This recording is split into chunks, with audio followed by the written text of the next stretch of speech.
আমি বঙ্গবন্ধু কন্যা সাবেক প্রধানমন্ত্রী বাংলাদেশ আওয়ামী লীগের সভানেত্রী শেখ হাসিনার সঙ্গে দেখা করেছি। আমার সঙ্গে আরো অনেক নেতৃবৃন্দ ছিলেন।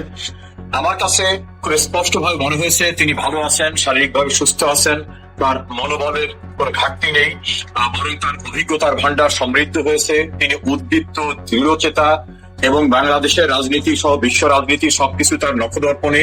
প্রতিদিনের সমস্ত ঘটনা প্রবাহ তিনি পর্যবেক্ষণ করছেন, প্রয়োজনীয় নির্দেশনা দিচ্ছেন, কর্ম পরিকল্পনা গ্রহণ করছেন। সব মিলে এক শব্দে বলা যেতে পারে তিনি ভালো আছেন, উদ্দীপ্ত আছেন, দৃঢ়চেতা মানসিকতা নিয়ে আছেন।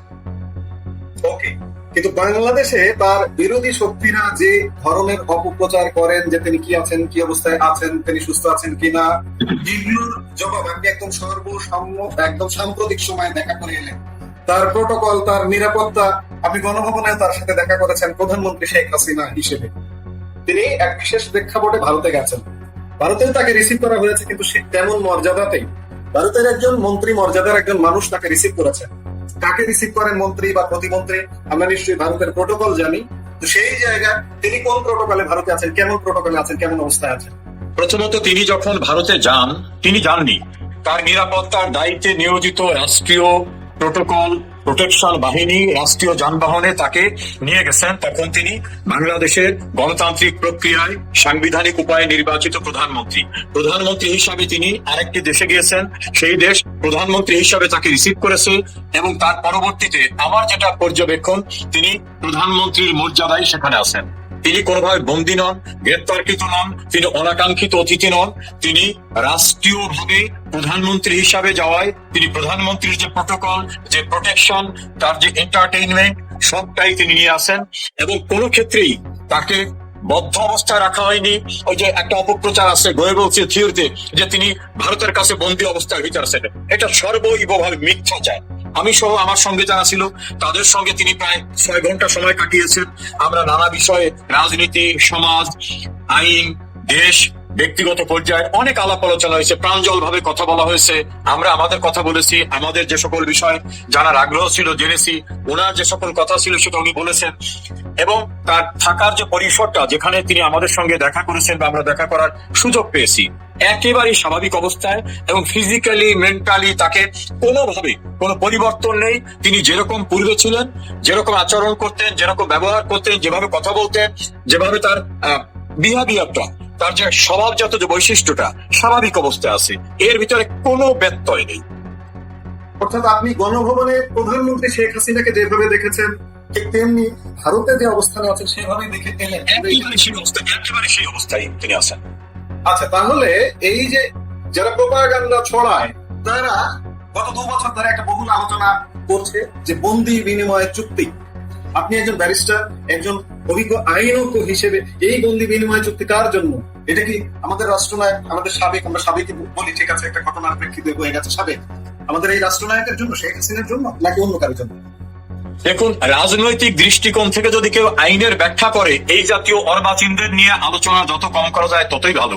প্রথম হচ্ছে শেখ হাসিনা বাংলাদেশের গণতান্ত্রিক উপায়ে নির্বাচিত প্রধানমন্ত্রী হিসাবে প্রতিবেশী রাষ্ট্র ভারতে তার জীবনের নিরাপত্তার জন্য তার প্রোটেকশনের দায়িত্ব নিয়োজিত ব্যক্তিরা তাকে সেখানে নিয়ে গেছেন।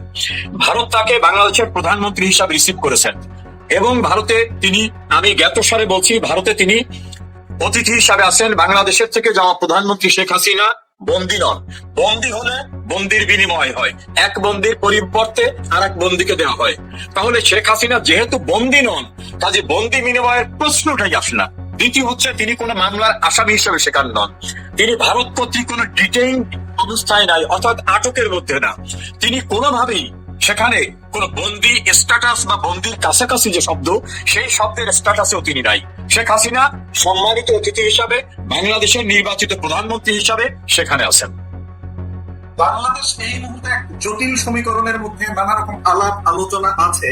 আমি কয়েকদিন আগে সোশ্যাল মিডিয়ায় একটা স্ট্যাটাস দেখেছিলাম, সেটি এক সিনিয়র আইনজ্ঞ মহসিন রশিদ, সুপ্রিম কোর্টের সিনিয়র আইনজীবী মহসিন রশিদের একটা স্ট্যাটাসে দেখেছিলাম যে বাংলাদেশে কি এই মুহূর্তে 2 জন প্রধানমন্ত্রী আছেন, কারণ প্রধানমন্ত্রী শেখ হাসিনা পদত্যাগ করেননি, আবার আমরা এই মুহূর্তে একজন দৃশ্যমান প্রধানমন্ত্রী দেখছি।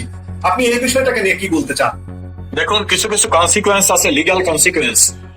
এটা today or tomorrow it will decided. ধরুন যেদিন শেখ হাসিনার বিরুদ্ধে একটা মেটিকুলাস ডিজাইনের সন্ত্রাসী কর্মকাণ্ড নিয়ে তাকে হত্যার উদ্দেশ্যে গণভবন মুখী সন্ত্রাসী মিছিল চলছিল, সেই দিন কিন্তু আপনি সাজ্জাদ কাদের দীর্ঘদিন সাংবাদিকতা করছেন, আপনি সমাজ সচেতন মানুষ, আপনার দৃষ্টি প্রখর। শেখ হাসিনা প্রধানমন্ত্রী হিসাবে গণভবনে থাকা অবস্থায় সেনাপ্রধান জামাত ইসলামী, বিএনপি এবং অন্যান্যদেরকে ডেকে আনলেন কার মাধ্যমে? রিটায়ার্ড মেজর জেনারেল ফজলে এলাহি আকবর, তিনি কে? বিএনপির চেয়ারপারসন, তৎকালীন চেয়ারপারসন বেগম খালেদা জিয়ার প্রতিরক্ষা উপদেষ্টা। তাহলে একজন সরকার প্রধান, মানে কনস্টিটিউশনালি সরকার প্রধান বলবৎ থাকা অবস্থায় আর একটি সরকার গঠনের উদ্যোগ নিয়েছিলেন তৎকালীন সময়ে সেনাপ্রধান জেনারেল ওয়াকারুজ্জামান। এটা কি হতে পারে? না, কারণ Sheikh Hasina warrant of precedence অনুযায়ী তিনি প্রতিরক্ষা মন্ত্রী। প্রতিরক্ষা মন্ত্রীর অধীনে হচ্ছে প্রতিরক্ষা বাহিনী, প্রতিরক্ষা বাহিনীর একটি অংশ হচ্ছে সেনাবাহিনী। সেনাপ্রধান ফলো করবেন the order of the concern minister, তার অথরিটি হলো শেখ হাসিনা। শেখ হাসিনা প্রধানমন্ত্রী থাকা অবস্থায় গণভবনে জামাত, বিএনপি, এনসিপি আরো কারা কারাই যে খুচরা খাচরা দোকান, তাদের নিয়ে যে একটা সরকার গঠনের উদ্যোগ নেওয়া হলো, সেটাই ছিল প্রথম রাষ্ট্রদ্রোহিতা। তার ধারাবাহিকতায় ইউনুসকে একটা দায়িত্ব দেওয়া হলো। এখন ইউনুস কিভাবে দায়িত্ব পেলেন? রাষ্ট্রপতি নাকি, আমি নাকি বলছি এই জন্য আমি শিওর না, যে সুপ্রিম কোর্টের কাছে একটা রেফারেন্স পাঠিয়ে পরামর্শ চেয়েছিলেন। সুপ্রিম কোর্টের বিচারকরা তখন কেউ ক্যান্টনমেন্টে, কেউ বাসায়, কেউ হামলার মুখে, তারা নাকি একটা পরামর্শ দিয়েছেন যে সংবিধানে তো তত্ত্বাবধায়ক সরকার নেই, অন্তর্বর্তীকালীন সরকার ব্যবস্থা নেই, অর্থাৎ এটা তারা ওই তাদের ওপিনিয়নের ভিতর লিখছেন এই ব্যবস্থা নাই। শেষে যে বলছেন জরুরি নির্বাহী কাজ সম্পাদন করার জন্য রাষ্ট্রপতি একজন প্রধান উপদেষ্টা এবং অন্যান্য উপদেষ্টা নিয়োগ দিতে পারেন, তারা জরুরি নির্বাহী কার্য সম্পাদন করবে। সাজ্জাদ কাদের মনে রাখবেন, সুপ্রিম কোর্ট কিন্তু বলেনি যে রাষ্ট্রপতি অন্তর্বর্তীকালীন সরকার গঠন করতে পারেন, এ কথা তারা বলে নাই। কারণ তাদের মাথায় ছিল যে অন্তর্বর্তীকালীন সরকার গঠন করার কোন প্রভিশন কনস্টিটিউশনে নাই, আর কনস্টিটিউশনে যেটা নাই সেটা কিন্তু সুপ্রিম কোর্ট কাউকে বলতে পারে না, কারণ সুপ্রিম কোর্টও কনস্টিটিউশনের ঊর্ধ্বে না। এই কারণে তারা জরুরি কাজ নির্বাহের জন্য একজন অ্যাডভাইজার, চিফ অ্যাডভাইজার নিয়োগ করতে বলেছেন। পরবর্তীতে দেখা গেল সেই চিফ অ্যাডভাইজার এবং অ্যাডভাইজারদের দিয়ে বলা হচ্ছে এরা অন্তর্বর্তীকালীন সরকার। তাহলে দুইটা সরকার হয়ে যায়। গভর্নমেন্ট ইন এক্সাইল যদি ধরে নি শেখ হাসিনা প্রাইম মিনিস্টার, অন্যদিকে ইউনুসকে যদি ধরে নি যে তিনি অন্তর্বর্তীকালীন সরকার, তাহলে বিদ্যমান সরকার দুটো হয়ে যায়। এই দুটো সরকার তো কনস্টিটিউশনালি পারমিটেড না। সেকেন্ড হচ্ছে কনস্টিটিউশনে ওই অন্তর্বর্তীকালীন সরকার নামক কোন সরকারের বিধানই নাই। ফলে ইউনুসের আমলে যতদিন কার্যক্রম পরিচালিত হয়েছে, আমার প্রায় 40 বছরের আইন পেশার অভিজ্ঞতায় পাকিস্তান এবং বাংলাদেশের অনেকগুলো বিখ্যাত মামলার রায়ের আলোকে বলবো, ইউনুসের মেয়াদকালীন সময়টা ছিল সম্পূর্ণরূপে অবৈধ। কারণ ওই রকম কোন সরকার গঠন করার বিধান কনস্টিটিউশনে নাই। আর যদি কনস্টিটিউশনকে সাসপেন্ড করা হতো, তাহলে নাই বলতে পারতেন যে সংবিধান নাই, আমরা নিজেদের মতো করে একটা নাম রাখলাম তত্ত্বাবধায়ক বলে অন্তর্বর্তীকালীন। সংবিধান যেহেতু বলবৎ আছে, কাজে you are not above the law. সংবিধানের আর্টিকেল 7 এবং আর্টিকেল 7 সাব আর্টিকেল 2 তে বলা হয়েছে যে জনগণের পরম অভিপ্রায়ের অভিব্যক্তি হচ্ছে এই সংবিধান, এবং এই সংবিধানের আইন হচ্ছে সবকিছুর ঊর্ধ্বে আইন। সংবিধানের 7-2 অনুচ্ছেদে বলা হয়েছে যে এই আইনের সঙ্গে যদি সাংঘর্ষিক কোনো আইন করা হয়, কোনো কিছু করা হয়, যতটুকু করা হবে ততটুকু অবৈধ। এখন সংবিধানের এই 7 এবং 7-2 অনুচ্ছেদে বলা হয়েছে সংবিধানে যা নাই তা যদি করা হয় তাহলে সেটা অবৈধ। তা সংবিধানে তো অন্তর্বর্তীকালীন সরকার ছিল না, তাহলে যেটা করা হয়েছে বিদ্যমান সংবিধানের আলোকেই সেটা ছিল অবৈধ। আর ইউনুস কর্তৃক যে নির্বাচন অনুষ্ঠান করা হয়েছে, এই অথরিটি ইউনুসকে তো আমার কনস্টিটিউশন দেয় নাই। নির্বাচন অনুষ্ঠান করবেন কে? যিনি করবেন তিনি তো ওই জায়গায় নাই। অনুষ্ঠান করার অথরিটি হিসাবে ইউনুসের কোন লিগ্যাল ক্যারেক্টার ছিল না। মানে ইউনুস যদি কোনো নির্বাচন অনুষ্ঠান করেন তাহলে সেটাও ছিল অবৈধ। সেই অবৈধ নির্বাচনের যে ফলাফল সেটাও অবৈধ হবে। তাহলে ইউনুস সরকার অবৈধ, ইউনুসের করা নির্বাচন অবৈধ। আজকে আমরা যে তারিখে কথা বলছি 17 তারিখ, এরকম একটি তারিখে 17 ফেব্রুয়ারি এই সরকারটি গঠিত হয়েছে। 5 মাস পেরিয়ে আছে, 6 মাসে পড়ছে। তাহলে কি আমরা বলতে পারবো যে এই সরকারটা কি অবৈধ সরকার? আপনি আইনের আলোকে যদি যান, এতে খুব আইনজ্ঞ হওয়া লাগে না।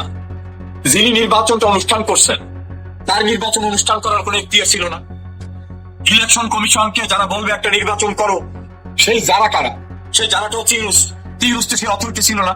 তারপর যদি ধরে নেন যে পার্লামেন্ট ডিসলভ করেছে, পার্লামেন্ট ডিসলভ করার কতদিনের ভিতরে ইলেকশন হতে হবে লেখা আছে, সেই সময়ের ভিতরে ইলেকশন হয়নি। পার্লামেন্ট ডিসলভ করতে হবে কি প্রক্রিয়ায়? সরকার প্রধান মানে পার্লামেন্টের মেজরিটি পার্টির নেতার মেয়াদ যদি শেষ হয়ে যায়, তিনি যদি কোনো কারণে তার সংসদ সদস্য পদ হারান, অথবা তিনি যদি লিখিতভাবে রাষ্ট্রপতিকে বলেন সংসদ ভেঙে দেন, এই তিনটা ক্যারেক্টার হতে হবে। তাহলে শেখ হাসিনা সংসদের প্রধান বিরোধী দলীয় নেতা হিসাবে তিনি, তার পদ শূন্য হয় নাই, তিনি রাষ্ট্রপতিকে লিখিতভাবে অনুরোধ করেন নাই, সংসদের মেয়াদও শেষ হয় নাই। তাহলে এই যে তিনটা ক্যারাইটেরিয়া ফুলফিল হলে সংসদ ভাঙা যাবে, এই তিনটা অ্যাবসেন্ট ছিল। তাহলে রাষ্ট্রপতি যে সংসদ ভাঙলেন, ভাঙার জন্য রাষ্ট্রপতিকেও তো এই তিনটার একটা অনুসরণ করতে হবে, এই তিনটার কোনটা ছিল না। তাই যদি না থাকে, তাহলে রাষ্ট্রপতি যে সংসদটা ভেঙে দিয়েছেন, সেই ভেঙ্গাটাও আইন নির্দিষ্ট অবৈধ ছিল। কারণ ওই সংসদের মেয়াদ ছিল 5 বছর, সেই 5 বছর তো এখনো শেষ হয়নি। তো সেই 5 বছর শেষ না হওয়া পর্যন্ত জনগণ যে পার্লামেন্ট করেছিল, সেই পার্লামেন্টের পরিবর্তে আরেকটা পার্লামেন্ট ফরমেশন করা যদি লিগ্যাল কনসিকুয়েন্সে দেখেন, তাহলে টুডে আর টুমরো একদিন এটা স্বীকৃত হবে যে হোল প্রসেসটা অবৈধ ছিল। অবৈধ ছিল। আমরা আবারও ফিরে আসি শেখ হাসিনার সাথে সাক্ষাৎকার। আপনি সাক্ষাৎকারে কি বুঝলেন? তিনি কি মানুষের মধ্যে এখনো খানিকটা কনফিউশন কাজ করে যে তিনি কি আসলে আদৌ আসবেন কি? গত 2 মাস ধরে খুব জোরালো ভাবে আলোচনা হচ্ছে যে তিনি আসবেন, কিন্তু সর্বশেষ রয়টার্স এর সাক্ষাৎকারে তিনি সুস্পষ্ট করে ঘোষণা করলেন যে ডিসেম্বরে তিনি আসছেন। এবং আসলে কি প্রক্রিয়া, আপনার সাক্ষাৎকারে কি মনে করেন? দেখুন, আমি বঙ্গবন্ধু কন্যা শেখ হাসিনার একটা বৈশিষ্ট্যকে আমি ভালো করে জানি। তিনি যা বলেন তিনি তা করেন। তাকে যখন বলা হয়েছিল যে যুদ্ধাপরাধীদের বিচারের ঝুঁকি নেবেন না, তারা দেশে বিদেশে প্রতিষ্ঠিত মন্ত্রী হয়েছে, অর্থবিত্তে প্রতিষ্ঠিত হয়েছে, উনি বলছেন আমি বিচার করবো, উনি করে ছেড়েছেন। পদ্মা সেতু যখন উনি করতে চাইলেন, অনেকে বললেন যে বিদেশ টাকা দিচ্ছে না, অনেকে মানে ওনার ক্যাবিনেটের মেম্বার, আমার দলের লোকরা বলছে এটা করবো না, উনি বলছেন আমি করবো, উনি করে ছেড়েছেন। বঙ্গবন্ধুর খুনিদের বিচার করার চ্যালেঞ্জ ছিল, জিয়াউর রহমান হত্যার বিচার হয় না আপনি জানেন, জুলফিকার আলী ভুট্টো হত্যার বিচার হয় না আপনি জানেন, এরকম অনেক জায়গা উনি বলছেন বিচার করতে হবে, বিচার করবো, উনি করেছেন। উনি যা চান, উনি যা লক্ষ্য স্থির করেন সেটা তিনি করেন। আমার কাছে আমরা প্রায় 5-5.5 ঘন্টা ওনার সঙ্গে কথা বলেছি, ওনার কাছে ছিলাম, উনি আমাদেরকে যথেষ্ট স্নেহ ভালোবাসা আদর দিয়েছেন। বিভিন্ন ভাবে আমরা ওনার সঙ্গে সম্পৃক্ত বুঝতে যেটা পেরেছি, উনি দেশে যাবেন এবং আমাদেরকে বলছেন তোমরা দেশে যাওয়ার জন্য প্রস্তুতি নাও। আমি আমার জায়গা থেকে বলছি, বঙ্গবন্ধু কন্যা আমাকে অনেক কিছু দিয়েছে, তাছাড়া আমার প্রিয় মাতৃভূমিতে আমি কেন যাব না? উনি যাবেন এটা আমি নিশ্চিত হয়েছি, এবং ওনার সঙ্গে আমি সহ আমরা যারা বাইরে স্বল্প সংখ্যক মানুষ আছি, ইনশাল্লাহ আমরা যাব। আমার বিশ্বাস উনি দেশে যাবেন, এবং এরকম ভাবে ওনাকে ঠেকাবার জন্য 111 সরকারও কিন্তু নোটিফিকেশন জারি করেছিল। কাজী শেখ হাসিনাকে তখনও ঠেকাতে পারে নাই, এখনো ঠেকাতে পারবে না। উনি ওনার প্রিয় মাতৃভূমি, ওনার দেশে উনি অবশ্যই যাবেন, এটা আমার বিশ্বাস জন্মেছে। আচ্ছা, 6 মাসের সময়সীমা কেন? উনি জুলাইয়ের সময় দিলেন, জুনের সময় দিলেন, বা জুনের শেষ দিকে সময় দিলেন, ডিসেম্বর মাঝখানে 6 মাস। এর আগে কেন নয়, এর পরে কেন নয়? এটি দেশে বিদেশে আলাপ হচ্ছে বিভিন্ন ভাবে, বিভিন্ন পরিসরে, এটি কেন? দেখুন, ওনার তো একটা প্রস্তুতি আছে, ওনার সংগঠনকে সুসংগঠিত করা, ওনার আনুষঙ্গিক প্রস্তুতি নেওয়া, যে কোনো, এটা একটা যুদ্ধ বলতে পারেন, এক প্রকার যুদ্ধ। কারণ দেশটা এখন স্বাধীনতা বিরোধীরা দখল করে ফেলছে। কায়েদে আজমের জন্মবার্ষিকী পালিত হয়, পাকিস্তানের পতাকা উড্ডীন হয়, বাংলাদেশের ঘটনায় পাকিস্তান পার্লামেন্ট উচ্ছ্বসিত হয়, বঙ্গবন্ধুর বাড়ি ভেঙে দিলে পাকিস্তানের গোয়েন্দা সংস্থার প্রধান উচ্ছ্বসিত হয়ে টুইটারে মেসেজ দেন। কাজী উনাকেও তো ওনার প্রস্তুতি নিতে হবে, যে কোনো কৌশলে একটা দিক থাকে। উনি আমাদের সুপ্রিম অথরিটি, উনি আওয়ামী লীগের সরকার, আওয়ামী লীগ প্রধান, উনি নির্বাচিত প্রধানমন্ত্রী ছিলেন, ওনার তো একটা পরিকল্পনা থাকবে। ওনার সংগঠনকে বিপর্যস্ত অবস্থায় রাখছে, 4 লাখের ঊর্ধ্বে নেতা কর্মীদের গ্রেপ্তার করার ঘটনা, 6 লাখের উপরে মামলা, এই সমস্ত বিষয়গুলো কি ওনাকে তো একটা পরিকল্পনা মাফিকই ওনাকে যেতে হবে। হয়তো সেই পরিকল্পনা অনুযায়ী উনি প্রস্তুতি নিচ্ছেন। এখানে আরো আলাপ আছে, এই গত কয়েকদিন ধরে বেশ আলাপ হচ্ছে। আরেকটি আলাপ আছে যে উনি যদি দীর্ঘ সময় বাইরে থাকেন, দেরি করেন, তাহলে ওনার দলের মধ্যে একটা বিভেদ সৃষ্টি হতে পারে, এমন আলাপ আছে। আপনি কি এমনটা মনে করেন যে এই কারণেই উনি আসছেন? দেখুন, শেখ হাসিনা আওয়ামী লীগের প্রাণশক্তি। উনি যখন 81 সালে দেশে ফিরেন, তখন কিন্তু দলের ভিতরে বিভেদ ছিল। আপনার নিশ্চয় মনে আছে, আওয়ামী লীগ মালেক উকিল, আওয়ামী লীগ মিজানুর রহমান চৌধুরী, আবার যেমন ফরিদ গাজীর নেতৃত্বে আওয়ামী লীগ হলো, পরবর্তীতে মহিউদ্দিন আহমেদ, আব্দুর রাজাকের নেতৃত্বে বাকশাল হলো, ডক্টর কামাল হোসেন বেরিয়ে গিয়ে গণফোরাম করলেন, নানা রকম বিষয় আছে। আওয়ামী লীগের মূল প্রাণশক্তি কিন্তু শেখ হাসিনা, এবং কোন কোন ক্ষেত্রে আমার মনে হয় যেটা আওয়ামী লীগের চেয়েও তিনি অনন্য উচ্চতায় নিজের জায়গাটা তৈরি করে ফেলেছেন। আওয়ামী লীগের চেয়েও বেশি গ্রহণযোগ্য এবং জনপ্রিয় শেখ হাসিনা, তিনি তার কীর্তির মধ্য থেকে সেখানে পৌঁছেছেন। ইনস্টিটিউশনাল ফরমেশনও যদি ধরেন, তাহলে আওয়ামী লীগের প্রাণ শক্তি শেখ হাসিনা। তার অনুপস্থিতিতে কিছুটা দ্বিধাদ্বন্দ্ব, সিদ্ধান্তহীনতা, অনেক কিছু হতে পারে। যদিও একটু ডিজিটাল প্ল্যাটফর্মে, ডিজিটাল ওয়ার্ল্ডে মানুষ বিভিন্ন ভাবে ওনার ইনস্ট্রাকশন পাচ্ছেন, আমরাও পাচ্ছি, আমরা সেভাবে কাজ করছি। তারপরও মনে হয় যে উনার অবস্থানটার কারণে আওয়ামী লীগ শুধু না, এখানে আমি একটু কারেকশন করে বলি, মুক্তিযুদ্ধের পক্ষের শক্তি যারা, কেউ ওয়ার্কার্স পার্টি, কেউ ন্যাপ, কেউ সাম্যবাদী দল, কেউ জাতীয় পার্টি, কেউ কমিউনিস্ট পার্টি, কেউ কমিউনিস্ট লীগ, নানা রকম সংগঠন আছে যারা প্রো লিবারেশন ফোর্স, তারাও কিন্তু একসময় বলতো মুক্তিযুদ্ধের চেতনা, মুক্তিযুদ্ধের চেতনা, এটা খালি শেখ হাসিনা বলে, ওনার কাছে ছাড়া এটা নাই। শেখ হাসিনার অ্যাবসেন্সে তারা বুঝতে পেরেছে যে মুক্তিযুদ্ধের চেতনার বিষয়গুলি, কেন্দ্রিকতা, প্রতিষ্ঠিত, প্রমাণিত ইমপ্লিমেন্টেশন শেখ হাসিনার বিকল্প নেই। সে কারণে আমি মনে করি শেখ হাসিনা বাংলাদেশে গেলে মুক্তিযুদ্ধের সকল পক্ষ বিভিন্ন দল মত, সামাজিক সাংস্কৃতিক সংগঠনে বিভাজিত থাকলেও তারা ঐক্যবদ্ধভাবে শেখ হাসিনার নেতৃত্বে আবার তাদের হৃতগৌরব পুনরুদ্ধারে, প্রয়োজন বোধে আবার ৭১-এর মতো একটা ঐক্যের ভিত্তিতে লড়াই করবে স্বাধীনতা বিরোধীদের বিরুদ্ধে। আচ্ছা, উনি এখন ভারত সরকারের আশ্রয় আছেন, মর্যাদার সাথে ভারত সরকারের আশ্রয় আছেন, কিন্তু উনি নিজে বলছেন যে বাংলাদেশে নানা ঘটনা ঘটতে পারে, ওনার প্রাণ সংহার হতে পারে, নানা কিছু হতে পারে। এই অবস্থায় ভারত সরকারের কি ভূমিকা হবে বলে আপনি মনে করেন?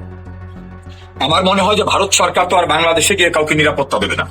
এটা আমি মনে করি না যে বাংলাদেশে নিরাপত্তা দেবে।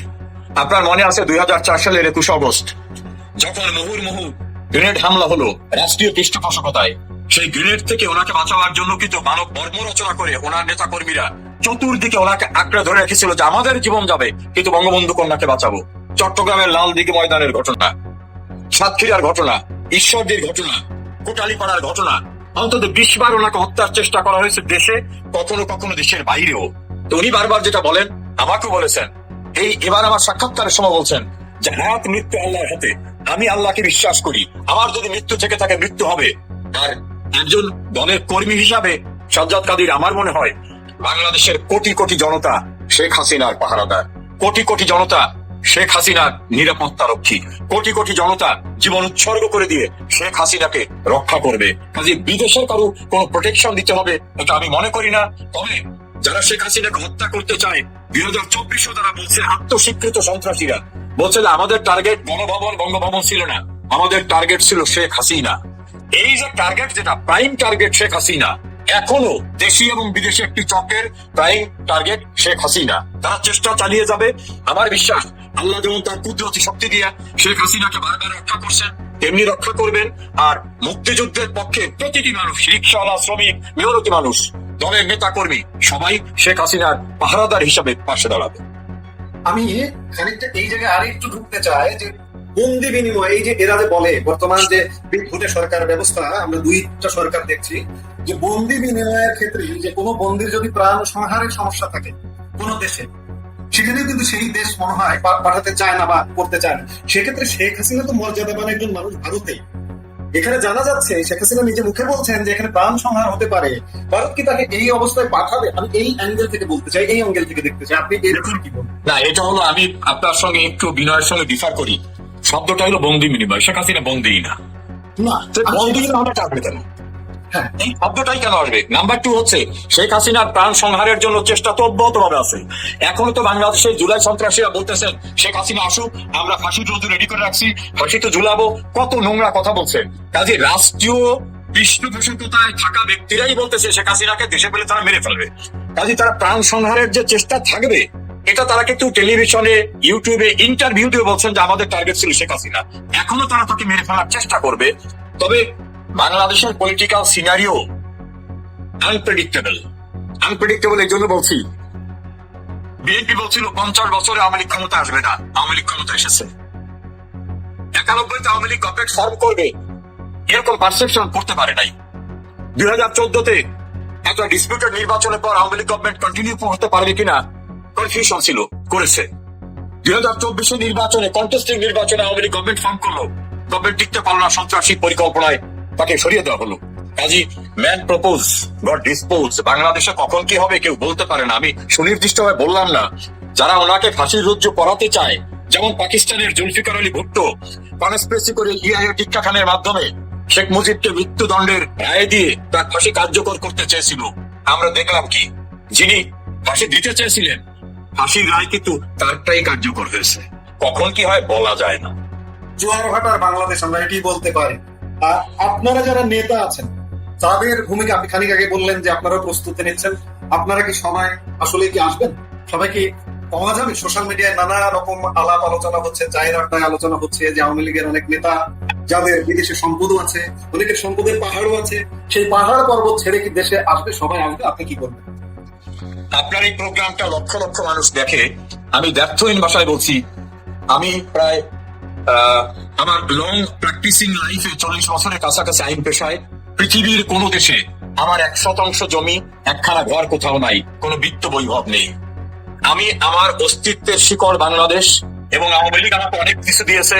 আওয়ামী লীগ শুধু না, আমাকে স্নেহ দিয়েছেন, ভালোবাসা দিয়েছেন।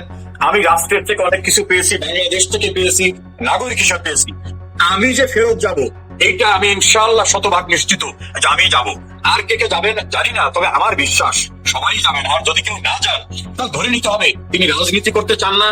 যদি তার কোনো বিত্ত বৈভব থাকে, আছে কি নাই আমি জানি না, যদি থাকে সেটা নিয়ে হয়তো তিনি ব্যস্ত থাকতে পারেন। কিন্তু আমার বিশ্বাস, যারা আওয়ামী লীগ করেন, বঙ্গবন্ধুর আদর্শে বিশ্বাস করেন, শেখ হাসিনার নেতৃত্বে বিশ্বাস করেন, তার প্রতিটি নেতা কর্মী যারা দেশের বাইরে আছে সবাই যাবে বলে আমার বিশ্বাস।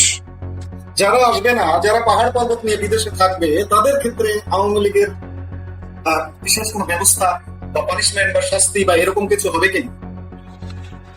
আমাদের দলীয় প্রধান শেখ হাসিনা তিনি এবারও আমাদেরকে বলেছেন, যারা রাজনীতি করতে হয় তাদের দেশে যেতে হবে। রাজনীতি মানেই সবসময় ক্ষমতার কাছে বা ক্ষমতা ভোগ করা না। রাজনীতিতে উত্থান থাকবে, পতন থাকবে, জেলখানা থাকবে, ফুলের মালা থাকবে, সবকিছুই থাকবে, এটা মেনে নিতে হবে। কাজে আমার মনে হয় যারা দলের এই ক্রাইসিসে দেশে যাবেন না বা রাজনীতির সঙ্গে সম্পৃক্ত হবেন না, আমার মনে হয় না তারা আওয়ামী লীগ করতে পারবেন। আমি যদিও কোনো অথরিটি না, আমি বলার ক্ষমতা রাখি না, কিন্তু আমার বিশ্বাস যে দলের ক্রাইসিসে যারা থাকে না, দূরে থাকতে চায়, অথবা আরামে এসে নিজেকে সব বিপদ সংকুল অবস্থা থেকে দূরে রাখতে চায়, তারা আওয়ামী লীগ করতে পারবে বলে আমার মনে হয় না।